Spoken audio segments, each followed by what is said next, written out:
everybody. I don't know if y'all know, but we've got 5 Canadian teams in the NHL playoffs.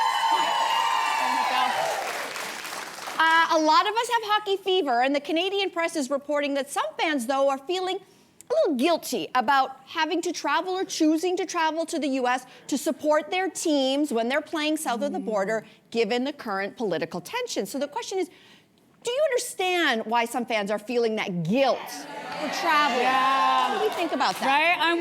I'm with you guys. I so feel it's such a tricky one because on the one hand, listen, the game is nothing without the fans. And I think every single player out there is like, yes, we need you guys, especially during playoffs. Yeah. And if some people have been supporting their team for generations, their grandfather was a Blue Bomber or whatever team. Oh, that's a different CFL. Sorry, CFL, buddy.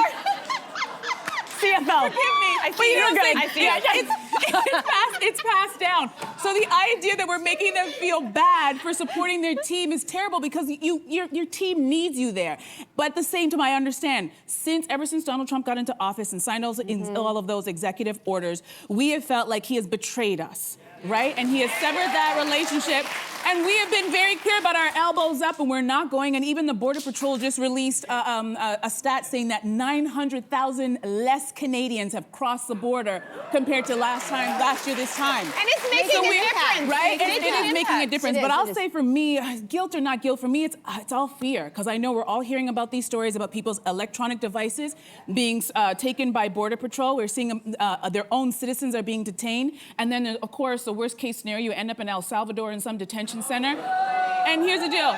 Listen, could that happen if I cross the border? Maybe, maybe not. Am I willing to take that chance for a hockey game? Yeah. Absolutely not. What do you guys think? But I'm curious, like, do you guys think it's making a difference? And hear me out. Do we think that if one hockey fan or even hundreds of hockey fans don't go to this game, that Trump's going to be like, you know what? Canada, I don't want him to be a 51st state after all. Those tariffs, forget them. Like, do we think I hear what you're saying. This is actually going to make a difference? But I caution you at that line of thinking because it is making an impact. Because people aren't just going for the game itself. Yeah. They're going and they're spending their hard-earned dollars at hotels and they're eating out at restaurants. And so that adds to their economy, which we don't want. And we have very little power right now in this situation. One of the only things we have is choosing where we put our dollars. So I would say for diehard hockey fans, you know, guilt is an emotion that I feel like I mostly think people should not feel. You shouldn't feel guilty about eating a cupcake, but you should feel a little bit guilty right now about supporting any American companies. And I did it this past weekend. There was a coffee shop that I wanted to go to that wasn't open, that was Canadian. I went to the American one. I'm supposed to feel guilt. That is a natural reaction to not... But those are Canadian workers. I know, but it gets complicated. I've made a commitment to myself, so I felt a little bit of guilt. So I think you can make a different choice. If you're a big hockey fan, first of all, know that they're coming here. There's going to be a game here that you could go to. Be a home game. And if you can't get to that for some reason, what if you did this? You take the money that you would have spent, and they say on average, if you were going to be a fan to go somewhere else, you'd be spending around $1,300 per trip. Take some of that money and support a Canadian business. Put the hockey game on there, hire it out. Why not? Listen, I hear you. And I do think on an individual level, it feels really good. And Mel, I'm really interested in your thought on this because, like, to what end does this advocacy go to? Like, are we expecting then that the same people who aren't going to hockey games are also not paying for Netflix and they're not playing for Disney? Oh, that's a good thing. And they're not shopping on Amazon?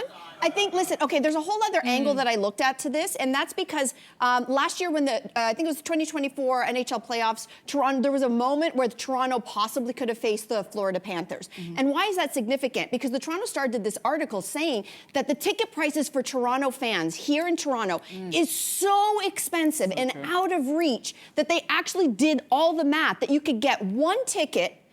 For the cost of one ticket, you could get a flight somewhere to Florida, get a hotel room, get a hockey ticket, and still have money left over to play with instead of, you know. So the other angle I look at this is if you are the parents of a young fan who has been a diehard Maple Leafs fan, and we know the tickets are out of reach for most of us regular people here. You cannot get a ticket unless you're spending. This is the time when you were teaching little Johnny a life lesson about Canada. No, you just said yesterday, but you just said yesterday, Cynthia, there's some things that kids should not be shouldering. And if you have a young fan, you're not supposed supposed to be riddling them with Trump's garbage. So you don't want to. You don't want to let I'm politics. just gonna say. I don't know. I think it's I'm a just gonna totally say- different Okay, but wait. conversation, though. Maybe this is a call to action for the NHL. You make some valid points to lower the price. So we don't have to But is this about price? Okay.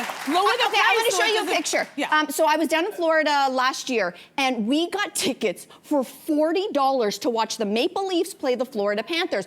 And so there's Ryan and Marquez. You know, look how close those seats are. I could touch the glass. Okay. Yeah. I want to show you a sign from a little boy that was there. He was there from Barrie, Ontario. It says, "We drove from Barrie, Ontario." You know why? Because it was cheaper for those parents who probably couldn't afford a ticket in Toronto to drive the family to Florida. Okay, but Yeah, I'd that's like a to hear problem. from that family today because I'm going to guess that they're the same family who are saying, you know what? Unfortunately, we're not going to do it this year. In light of world events, we are actually teaching our kids to make empowered choices I and believe make that. support For the greater good. For the greater good. You're right. Absolutely right. Anywho, oh, do you want to? No, I just love this audience. We cheered for the boy because we were so happy, but we also cheered that we shouldn't go. Yeah, that's right.